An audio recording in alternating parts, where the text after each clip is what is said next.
இன்னைக்கு வந்து நான் ஒரு நியூ டெஸ்டிமோனியல். சரியா? அதாவது இப்போ அவங்க கேட்டாங்க இல்லையா?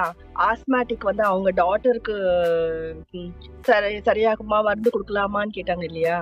அது வந்து என்னுடைய எக்ஸ்பீரியன்ஸ்ல நான் வந்து 45 இயர்ஸ் கிரானிக் ஆஸ்மாட்டிக் பேஷண்ட். என்னுடைய ஹஸ்பண்ட் 78 இயர்ஸ். அவருக்கு வந்து நான் வந்து இந்த எலிக்சர் மிக்ஸ் குடுக்க ஆரம்பிச்சு வித்தின் 1 மந்த்துக்குள்ளரையே, அதாவது 1 வீக்குள்ளரையே எனக்கு ரிசல்ட் தெரிய ஆரம்பிச்சுருச்சு.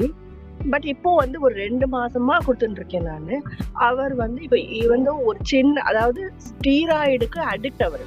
வயசுலின் வந்து எவ்ரி 4 ஹவர்ஸ் ஒன்ஸ் எடுத்துட்டு இருந்தவரு, இன்னைக்கு அந்த ஸ்டீராய்டு அடிக்ஷன்ல இருந்து வெளியில வந்து ஒரு இங்கிலீஷ் அலோபதிக் டேப்லெட் கூட எதுவுமே யூஸ் பண்ணாம ஒன்லி காலையில ஒரே ஒரு பஃப், ஈவினிங் ஒரே ஒரு பஃப், அவ்வளவுதான். அதுவும் தேவைப்பட்டா மட்டும்தான்.